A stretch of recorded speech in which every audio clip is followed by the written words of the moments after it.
Hi guys, good evening. कैसे हैं आप सब दोस्तों।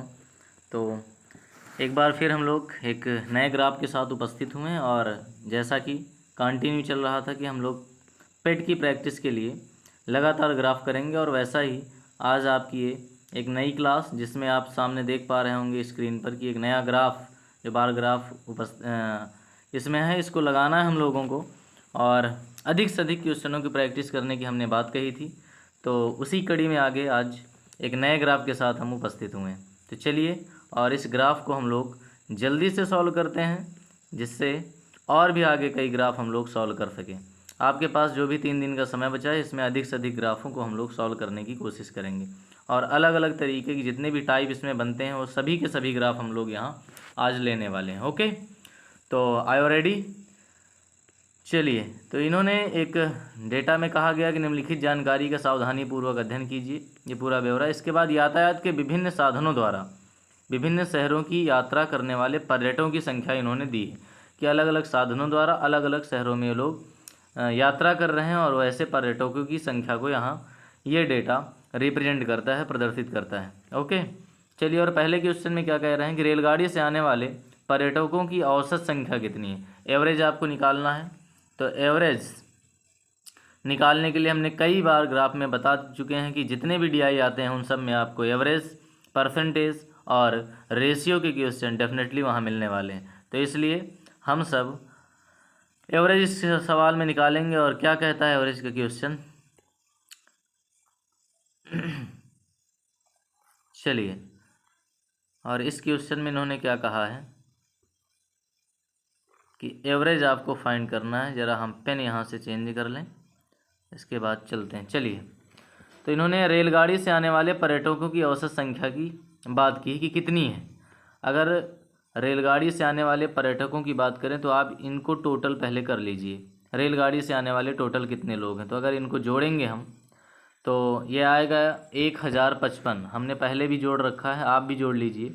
या 8 6 14, 14 4 18, और 18 5 आपका 23, और 23 9 कितना हो जाएगा 32, 32 और 3 कितना हो जाएगा, तो आप कहेंगे 35। यानी क्या कितना यहाँ से आएगा 5, और आगे 8 से 14, और 14 और 9 कितना हो जाएगा 6, 20 और 3 23, 23 8 कितना, तो 23 8 31 हो जाएगा आपका। 31 5 36, और 36 6, तो 36 6 आपका 42, और 42 3 आपका कितना हो जाएगा 45। 42 3 कितना हो जाएगा 45। इसके बाद 1 2 3 4 5 6, 6 और 4 10, यानी 1000 कितना आ जाएगा 55। तो औसत कहता है, औसत बराबर होता है, औसत बराबर योगफल। तो योगफल कितना आया रेलगाड़ियों से यात्रा करने वालों व्यक्तियों का, तो 1055, और बटे कितने हैं, तो 1 2 3 4 5 6, 6 से डिवाइड कर दीजिए, आपका आंसर आ जाएगा 6 कम 6, 4 बचेगा यहाँ 45, 6 सते 42, और कितना बचेगा 6 सते 42 3, तो 35 हो जाएगा, और 6 पंचे 30 कितना, या 6 छंग 36, 175 दशमलव अप्रॉक्स आएगा। तो अप्रॉक्स कितनी वैल्यू आ जाएगी यहाँ से 176। ओके, तो ऐसे आप इन सवालों को आसानी से सॉल्व कर सकते हैं। जब भी आपको ये इस तरह का ग्राफ मिले जिसमें नंबर्स बहुत ज़्यादा, तो ऐसे सवालों को सार्डियन ग्राफ कहते हैं। और सार्डियन ग्राफ को सॉल्व करने के लिए पहले आप इनको ऐड कर लिया करें बहुत तेज़ी से। जब भी आपको पेपर में मिले तो आप टोटल इनको करने में टाइम मत लगाइएगा, जिससे वहाँ आप समय बचा सके। तो जैसे ही सवाल ऐसा मिलता है तो आप ऐसे सवालों को बहुत तेज़ी से सॉल्व करने के लिए पहले योग कर लिया करें। ओके, चलिए नेक्स्ट क्वेश्चन की ओर बढ़ते हैं, और अगले सवाल में क्या कहा गया। एक सेकेंड, हम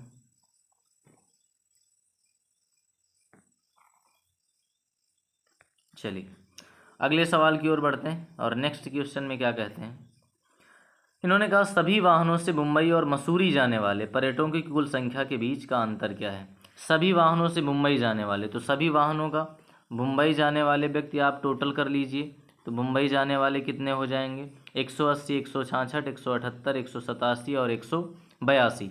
अगर इन सबको हम जोड़ें तो मुंबई जाने वालों लोगों की संख्या आ जाएगी हमारे पास यहाँ पर कितनी 893। अगर आप जोड़ेंगे तो 6 8 6 14, 14 7 कितना हो जाएगा 21, और 21 2 23 कितना आ जाएगा 23, और 8 8 16, और 16 छः कितना हो जाएगा, 8 8 16, 8 त्रिक 24, 8 चौक 32 और 32 5 कितना हो जाएगा, तो आप कहेंगे 32 5 हो जाएगा आपका 37, और 37 और कितना कैरी आया था 2, तो 37 और 2 39, और यहाँ 1 2 3 4 5 और कितना 3, तो 8, यानी 800 कितना आ जाएगा 93। इन्होंने यही कहा है कि सभी वाहनों से मुंबई, तो मुंबई सभी वाहनों से जाने वाले लोग कितने हैं 893, और मसूरी भी ऐड कर लीजिए, तो मसूरी अगर आप जोड़ेंगे तो मसूरी आपका आ जाएगा 795, कितना आ जाएगा 795, ऐड कर लीजिए। इन्होंने इनके बीच अंतर पूछा है, तो अगर 893 और 795 आप घटाएंगे, अंतर लेंगे, तो 13 से 5 8, और यहाँ कितना बचेगा 8, 18 से 9 तो 9, यानी आपकी वैल्यू जो आ जाएगी 98 आ जाएगी। कितनी, ऑप्शन क्लियर दिख नहीं रहे, आपका आंसर हो जाएगा 98। ओके, किसी को कोई प्रॉब्लम इसमें, तो बड़े ही आसानी से आप इनको सॉल्व कर सकते हैं। चलिए नेक्स्ट क्वेश्चन की ओर बढ़ते हैं, और अगला सवाल क्या कहता है आपका। इसमें इन्होंने कहा रेलगाड़ी से देहरादून जाने वाले पर्यटकों की संख्या विमान से चंडीगढ़ जाने वाले पर्यटकों की संख्या का कितना प्रतिशत है। तो रेलगाड़ी से देहरादून जाने वाले कितने लोग हैं, तो आप कहेंगे रेलगाड़ी से देहरादून जाने वालों की संख्या है 185, कितनी है 185, यहाँ पर रेलगाड़ी से देहरादून जाने वालों की संख्या। ओके, तो रेलगाड़ी से देहरादून जाने वाले 185 हैं, और इन्होंने कहा विमान से चंडीगढ़ जाने वाले, तो विमान से चंडीगढ़ जाने वाले लोगों की संख्या कितनी है, तो चंडीगढ़ जाने वालों की संख्या 148 है, कितनी है 148 है।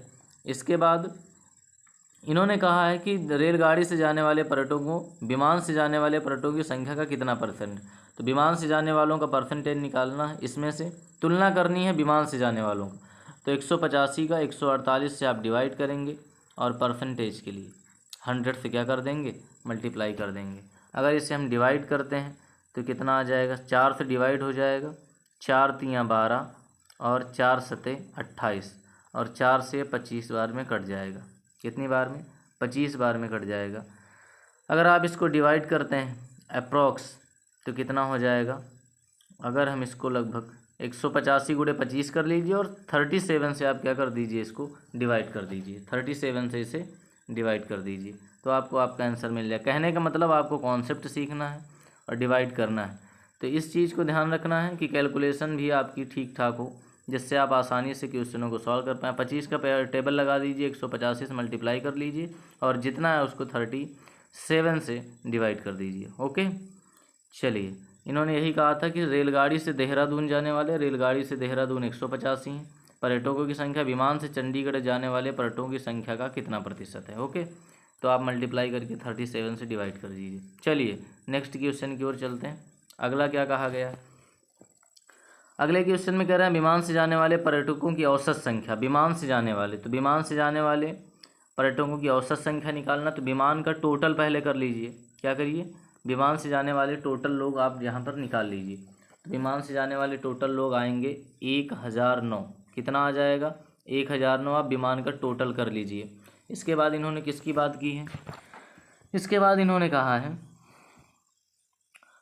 विमान से जाने वाले हो गए, इसके बाद इन्होंने कहा बस से जाने वाले, किससे, तो बस से जाने वाले लोगों को आप जोड़ लीजिए, और बस से जाने वाले लोगों की संख्या आ जाएगी 968, कितनी आ जाएगी 968। अब इन्होंने औसत की बात की और कहा औसत के बीच अंतर कितना होगा, तो आप दोनों को डिवाइड करेंगे कितने से, 6 से, क्योंकि टोटल कितने नंबर हैं 6 हैं, तो 6 से डिवाइड करेंगे 1009 बटे आपका 6, और 968 बटे कितना 6, दोनों का डिफरेंस चाहिए हमें, तो घटा लीजिए, 9 से 8 1, और इधर 10 से 6 4 बचेगा, और यहाँ 9 से 9 यानी 41 आ जाएगा आपका, कितना 41 बटे कितना 6 हो जाएगा।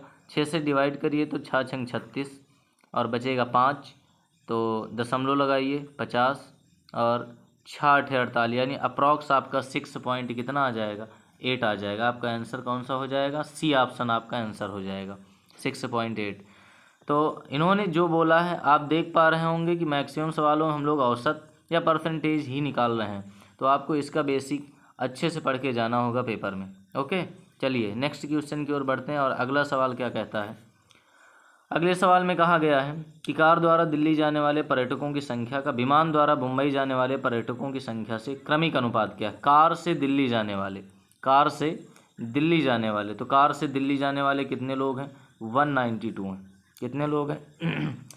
192 हैं। इसके बाद पर्यटकों की संख्या विमान द्वारा मुंबई जाने वाले, विमान से मुंबई जाने वाले कितने हैं? तो 182 हैं। और इन्हीं दोनों का क्या पूछा गया है? अनुपात पूछा गया। आप 2 से इसे डिवाइड कर दीजिए, 2 से कट जाएगा, 2 9 18 और 2 6 12, इधर 2 से 2 9 18 और 2 1 कम, यानी आपका रेशियो आ जाएगा 96:91 और ऑप्शन नंबर आपका सी सही हो जाएगा। क्या आपको ये क्लास पसंद आ रही, समझ में आ रही? अगर आपके ये सारे सवाल समझ में आ रहे हैं तो अपने सभी मित्रों को शेयर करें इसके बारे में और बताएं कि हाँ कंटिन्यू आपको ग्राफ और बेहतरीन लेवल के ग्राफ कराए जाएंगे। थोड़ी देर बाद फिर हम आपको एक ग्राफ लेकर आएंगे। तब तक इस तरह आप लगातार पढ़ते रहिए और जुड़े रहिए इस चैनल से। आगे आने वाले समय में आपको यहाँ से बहुत बेहतरीन टॉपिकों की तैयारी कराई जाएगी। जैसे CGL का एग्ज़ाम लगा हुआ है, SSC GD, कई सारे एग्ज़ाम लगे हुए हैं, तो उन सब की लगातार प्रैक्टिस यहाँ आपको मिलती रहेगी। इसलिए अधिक से अधिक लोगों को शेयर करें और बने रहें आयुष मैथ्स पे। ओके, तो मिलते हैं फिर थोड़ी देर बाद। तब तक टेक केयर, बाय बाय।